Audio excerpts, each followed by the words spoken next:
Nope, nope. We don't do that. Becky does not do that. No temptation. More butter on your food. More butter everywhere. Butter. And if you made some mistakes along the way, welcome to Becky's Club. It's a big club. 6 years ago, if you would have told me that I would still be eating this way 6 years later, my response would have been, you're loony. There's no way. No way. Back then, I thought carnivore was pretty simple. You just quit eating carbs, just eat a lot of fatty meat, but then everything's supposed to get magically better, right? Not exactly. Over the years, I have made so many mistakes. I have watched thousands of people in the carnivore community make their own mistakes. Some mistakes are harmless. Some will definitely slow your progress, and some can make you feel so miserable that you quit before you even start seeing the benefits. Today, I want to share some of the biggest carnivore mistakes I've seen. And yes, a few of them are mistakes I've made, more than a few. But the reason for this video is I'm hoping my mistakes will help somebody else not make the same mistake. I had to learn it the hard way. Mistake number 1, expecting everything to improve overnight. One of the biggest mistakes I see people make are just expecting immediate results. They want weight loss in a week, better digestion in 2 weeks, better energy in a month, and complete healing in 60 days. Several of these I actually did see in the first week, but a lot of people don't. They don't see it for 2 weeks or a month or 6 months. Some things just improved really quickly for me. And I mean, within a week, I started seeing improvements. Some things took way longer. Like some improvements took years. Like nerve repair, I knew from the beginning that nerve repair was going to take the longest. So getting all of my feeling back at the tip of my toes, getting my smellers back, like I am at the very end of it. But this is 6 years later, and I was told nerve repair would take the longest. And that was a true statement. Healing isn't always linear. You're gonna have good weeks, you're gonna have great weeks, and you're gonna have really bad weeks with no progress, or at least you're not seeing progress. Let's put it that way. Just don't quit because your body just isn't working in the preferred timeline, in your timeline. We have just done so much damage to our bodies over the years. The sad diet effect. We've just got to give our body some grace and be patient with it. Our body is very resilient. I have seen things heal that have amazed me that I had no idea it had to do with the food I was eating. So give it some grace and be patient. Hey guys, would you take a quick moment, hit that like button below? That would be a huge help to my small channel. I would really appreciate it. Thanks for taking the time.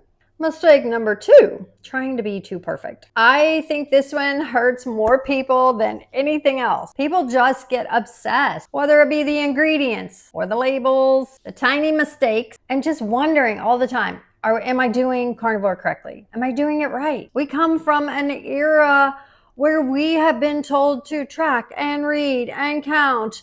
Don't do this, when in reality, we're just humans. We're made to just eat when we're hungry, eat for nourishment, don't eat for entertainment. That is not where we come from. So we've forgotten where we started. If you're coming from soda and fast food and cereal, processed snacks and drive-thrus, you are making enormous progress. Focus on that. Think about that. So don't let perfection rob you of your progress. Go at your own pace. Make small changes, small goals, short goals. Just take it day by day. That's where you're going to see the progress. Okay, mistake number 3, comparing yourself to everyone. You see all these influencers on YouTube. You see their progress. You know, they make life look amazing. They make this diet look amazing, and they've healed this and they've healed that. Some people lose 50 pounds quickly. Some people, it might take a couple months or a year. Some people heal their digestive issues first. Some people see mental health improvements first before they even start losing weight. Some people get like this crazy energy. I did in the first week, this crazy energy. And some people don't feel that for a while. Some people need more dairy. Some people need less dairy. Some people can't eat cheese, where some people can. There isn't just one carnivore experience. So stop comparing your chapter 2 to somebody else's chapter 20. Keep the focus on you. Listen to your own body. Trust me, it'll speak loud and clear.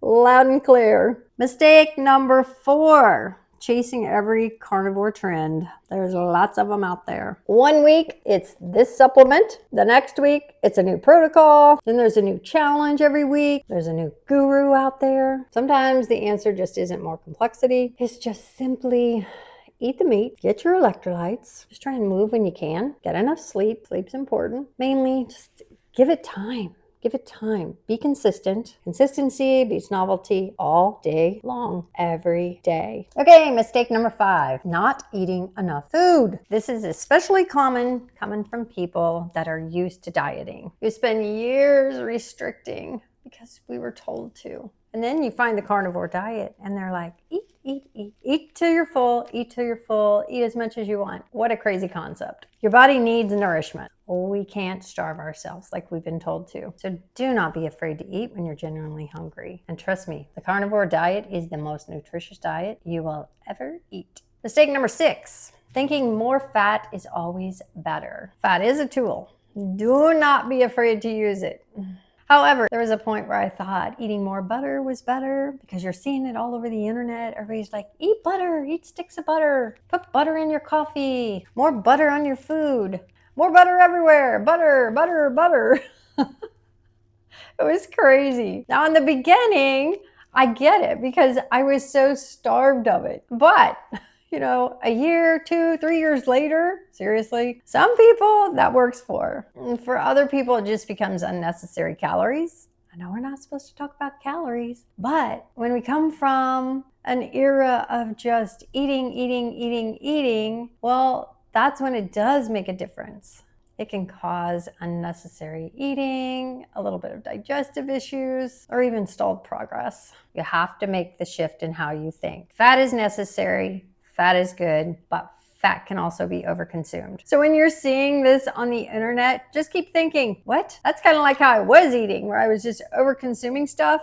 No, just eat when you're hungry, eat normally. I try and think back to the caveman days. They weren't sitting around just eating and eating and eating. They were eating for nutrition, and then they were going out to find their next meal. They were sleeping a lot. They weren't in the gyms. I know, going off on a tangent here. But that's my point, is just think about what should be normal. It isn't a contest. Mistake number 7. Okay, overdoing foods that do not agree with you. This one definitely comes from a personal experience that I had recently. I was replacing real meat, fresh meat, with dried meat. And I was using that as my lunch, my dinner, and breakfast because these dried meats were so yummy. Okay, that's a problem. I did not know anything about histamines until this happened. So because I did this 2 and 3 days in a row, replacing my regular hamburger bowl with these dried meats, I became affected from this. I learned the hard way that not all carnivore foods affect me in the same way. So just because a food is technically carnivore does not mean high amounts are a good idea. Trust me, it did a number on me. So pay attention to how you feel.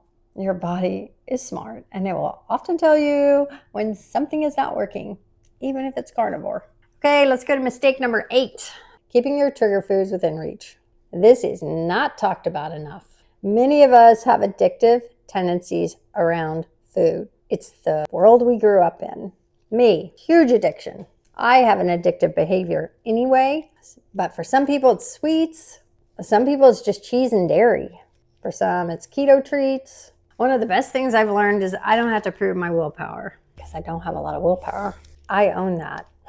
I'm okay with that. So if it's something that you're constantly struggling with, do not keep it around. I have a channel where I cook amazing things, but I'm not cooking them for me to eat. I'll taste test them. But if I kept them in my refrigerator, I would just be devouring them. It would wake me up at night thinking about them. But the reason I have my channel, the reason I do cook those things is because I do have family. I do have grandkids that do not eat like me. And there are plenty of you out there that do not eat like me, do not eat carnivore, but they're just trying to eat healthy and they're trying to provide for their family and make better choices.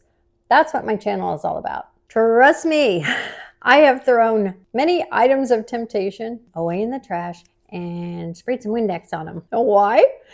Because I don't trust myself. I'd be over there at the trash can oh yeah, it's just laying on a it's laying on a clean napkin. Maybe I can just grab it back out and eat it. Yeah, that's my addictive behavior coming in. I know that sounds gross. I don't trust myself. So I spray a little Windex on there just to make sure that I cannot touch it. Life gets a heck of a lot easier when you don't have that temptation sitting around. You don't have it in the pantry staring at you. You don't have it sitting in the freezer even. Even if I know it's in the freezer, I'm like, ooh, let's do a quick thaw.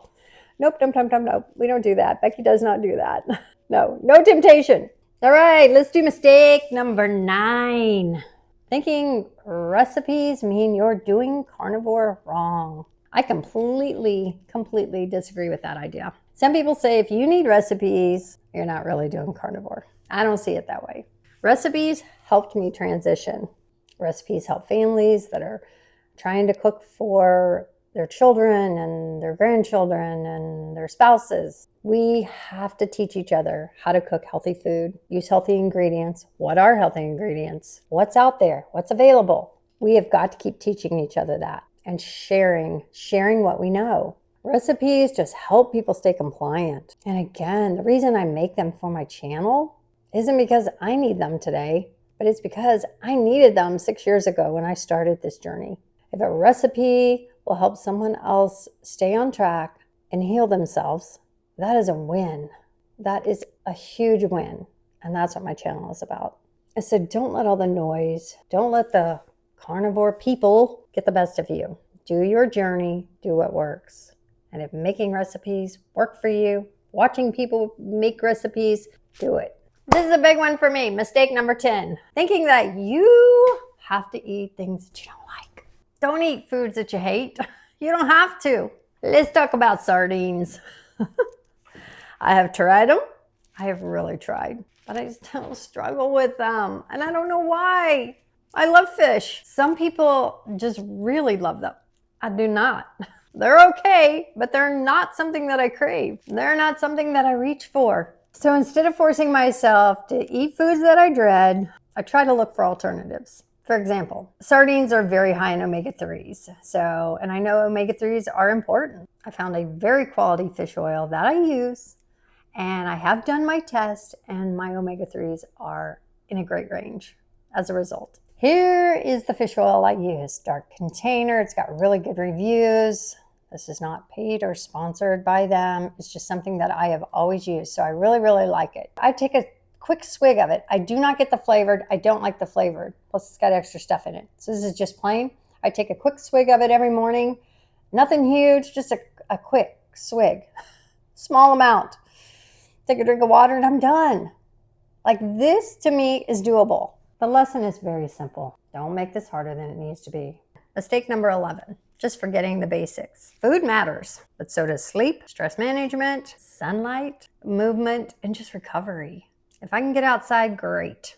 If I can't, I just find another way to support my vitamin D levels and my exercise need. Health is not just one thing. It's a collection of habits working together. All right, mistake number 12, forgetting how far you've actually come. This may be the biggest mistake of all. People focus on the last 5 pounds. They focus on one bad day, one food mistake. They're just a symptom that's still remaining that you just cannot get rid of. They just completely forget the progress they've made. So take a moment, take some time and look backwards. Look at where you came from. Look at how sick you were. Look at all the medications you got off of. It all makes a difference. Once you start really focusing on that, you're going to be like, wow, yeah, I've come a long way.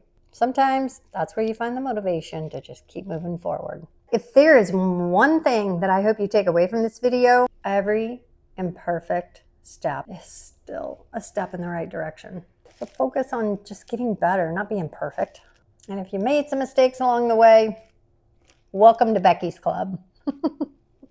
For sure. It's a big club because I certainly have made many mistakes along the way. Thank you guys for joining me today. I really appreciate it. If you have any questions or comments, or if you're having any struggles, please add them in the comments below. I love to read everybody's story. Your journey is going to help somebody else's journey. So please leave a comment.